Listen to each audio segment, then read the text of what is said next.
రేపు వరలక్ష్మి వ్రతం శ్రావణ శుక్రవారం. చాలా పవిత్రమైనటువంటి రోజు. స్త్రీలంతా ఉదయాన్నే నిద్రలేవాలి. తప్పనిసరి శ్రావణ శుక్రవారం వరలక్ష్మి వ్రతం రోజు ప్రతి స్త్రీ కూడా సూర్యోదయానికంటే ముందే నిద్రలేవాలి. మామూలు సమయాల్లో చాలామందికి సూర్యోదయానికంటే ముందే నిద్రలేవడం కుదరకపోవచ్చు.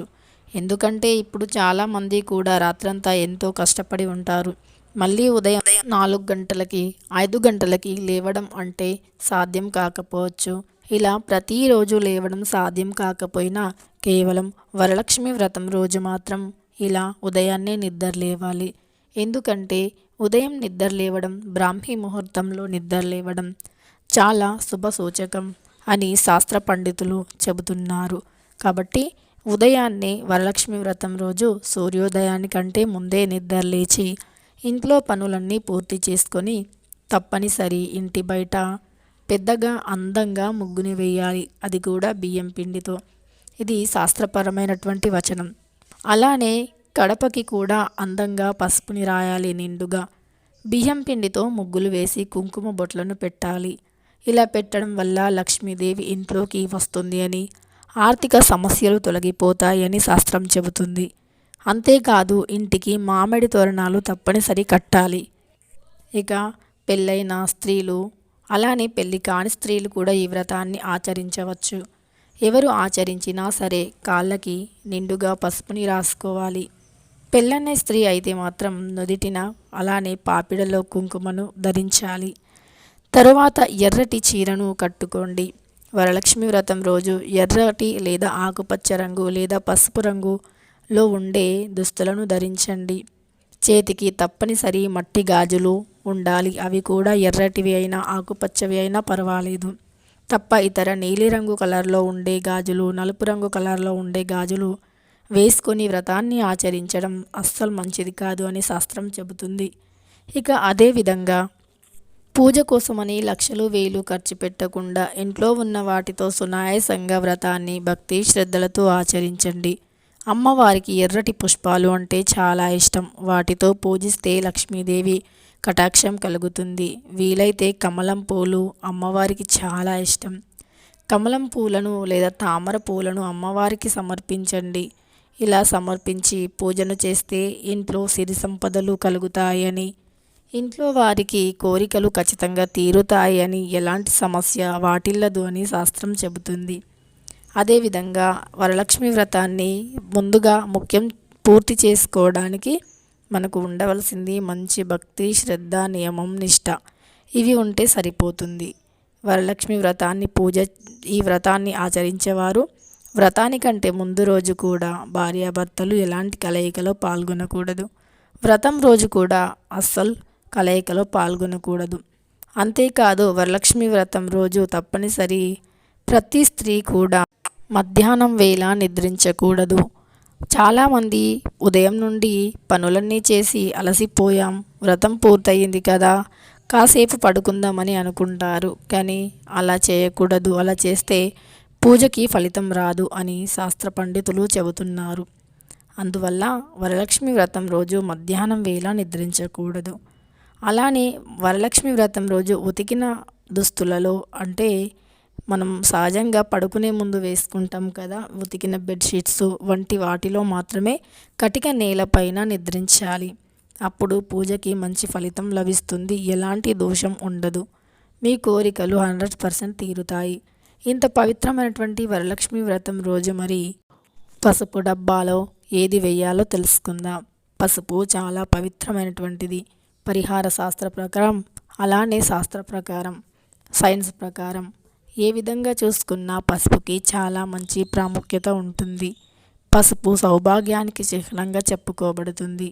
పసుపుని పుణ్య స్త్రీలు అంటే వివాహం అయినటువంటి స్త్రీలు కాళ్ళకి పసుపుని రాసుకుంటారు. 2 చెంపలకి కూడా పసుపుని పెట్టుకుంటారు. పసుపుని వరలక్ష్మి వ్రతం రోజు స్త్రీలు తప్పనిసరి శరీరానికి రాసుకొని స్నానం చేయాలి. అలా చేస్తే లక్ష్మీ కటాక్షం సులువుగా కలుగుతుంది. పసుపు అనేది అన్ని విధాలుగా ఎంతో మేలును చేస్తుంది. శాస్త్రపరంగా, సైన్స్ పరంగా ఎంతో మంచి ప్రాముఖ్యతను కలిగి ఉంది పసుపు. కాబట్టి పసుపు డబ్బాలో ఏవి వేస్తే ధనాకర్షణ బాగా జరుగుతుందో ఇప్పుడు తెలుసుకుందాం. ప్రతి పూజలో కూడా పసుపు ముఖ్యంగా ఉండవలసిందే. పసుపు కుంకుమ లేని పూజలు వ్రతాలు ఉండవు. దీపం వెలిగించని పూజకు సంపూర్ణ ఫలితం రాదు. కాబట్టి మరి పసుపులో ఏ రకమైనటువంటి వస్తువులు వేయటం వల్ల లక్ష్మీదేవి ఆకర్షితురాలు అవుతుందో ఈ వీడియోలో తెలుసుకుందాం. అంతకంటే ముందు మన ఛానల్ని కొత్తగా చూసేవారు వెంటనే సబ్స్క్రైబ్ చేసుకొని పక్కనే ఉన్న బెల్ ఐకాన్ని నొక్కి ఆల్ ట్యాబ్ అని నొక్కండి. ఇక వరలక్ష్మి వ్రతం రోజు ఉదయం నుండి రాత్రి 12 లోపు పసుపు డబ్బాలో ఈ వస్తువుని ఎప్పుడైనా సరే వేసుకోవచ్చు. పసుపు డబ్బాలో ఇది వేయడం వల్ల ధనాకర్షణ జరుగుతుంది. పసుపు డబ్బాలో ఇది వేసే ముందు ఖచ్చితంగా పాటించవలసిన నియమాలు ఏమిటి అంటే, పసుపు డబ్బా అనేది గాజు లేదా స్టీలు డబ్బాలో పసుపు ఉండాలి తప్ప ప్లాస్టిక్ వంటి డబ్బాలో పసుపుని ఉంచకూడదు. అలానే ఈ వస్తువుని వేసే ముందు పసుపు ఎట్టి పరిస్థితుల్లో అడుగున ఉండకూడదు. అంటే నిండిపోయి ఉండకూడదు, నిండుగా ఉండాలి. తర్వాత పసుపు డబ్బా చాలా పరిశుభ్రంగా ఉండాలి. ఇలా ఈ నియమాలను పాటించి పసుపు డబ్బాలో ఇది వేయాలి. అది ఏమిటి అంటే, ముందుగా ఒక పసుపు రంగు వస్త్రాన్ని తీసుకోవాలి. పసుపు రంగు వస్త్రం అనేది శుభప్రదమైనటువంటిది, శుభానికి సంకేతం. విష్ణుమూర్తికి పసుపు రంగు పట్టుబట్టలు అంటే చాలా ఇష్టం. కలియుగ దైవమైనటువంటి వెంకటేశ్వర స్వామివారికి పట్టు వస్త్రాలనే సమర్పిస్తారు. లక్ష్మీదేవికి పసుపు అంటే ఇష్టం. పసుపు రంగు దుస్తులు అన్నా ఇష్టం. గురుగ్రహానికి పసుపు అంటే చాలా ఇష్టం. ఇలా సకల దేవతలకి ఇష్టమైనటువంటి పసుపు రంగు పసుపు. కాబట్టి వీటితో పరిహారం చేయటం వల్ల మన ఇంట్లో ఒక పాజిటివ్ ఎనర్జీ అనేది కలుగుతుంది. ఇంట్లో నుండి నెగిటివ్ ఎనర్జీ బయటికి వెళ్ళిపోతుంది. అంటే దుష్టశక్తి ప్రభావం, చెడు గాలి ఏది ఉన్నా బయటికి వెళ్ళిపోతుంది. కాబట్టి ఒక పసుపు రంగు వస్త్రాన్ని తీసుకోండి. ఆ వస్త్రంలో 2 జాజికాయలు వేయండి. అలానే 2 యాలకులని కూడా వేయండి. అలా 2 జాజికాయలు అలానే 2 యాలకులను వేసి చిన్న మూటలాగా తయారు చేయండి. ఆ మూటను మీ పసుపు డబ్బాలో వేయండి. ఇలా వేస్తే లక్ష్మీదేవి కటాక్షం సులువుగా కలుగుతుంది. అమ్మవారి అనుగ్రహానికి పాత్రులు అవుతారు. అంతేకాదు వరలక్ష్మి వ్రతం రోజు ఇలా చేయడం వల్ల మీ పూజకి కూడా మంచి ఫలితం కలుగుతుంది. ఇంట్లో ఉన్న నెగటివ్ ఎనర్జీ బయటికి వెళ్ళిపోతుంది. వంటగది అంటే పూజ గదితో సమానంగా భావిస్తూ ఉంటాము. పూజ గది తరువాత అంతటి ప్రాముఖ్యతను ఇచ్చే గది ఏదైనా ఉందా అంటే అది వంటగది అని చెబుతూ ఉంటాము. వంటగదిలో దేవత ఫొటోస్ని పెట్టి కూడా పూజించవచ్చు. చాలామందికి సపరేట్గా పూజ గదులు ఉండవు. కొంతమంది వంటగదిలోనే దేవుళ్ళను ప్రార్థిస్తూ ఉంటారు, పూజలు చేస్తూ ఉంటారు. కాబట్టి వంటగదిలో ఉండే సామాన్లు కూడా లక్ష్మీదేవి ప్రదమైనటువంటివి. లక్ష్మీప్రదమైనటువంటి వస్తువుల్లో జాజికాయ, జాపత్రి, లవంగాలు, యాలకులు ఇవన్నీ కూడా సుగంధ పరిమళమైనటువంటివి. కాబట్టి లక్ష్మీదేవికి చాలా ఇష్టం.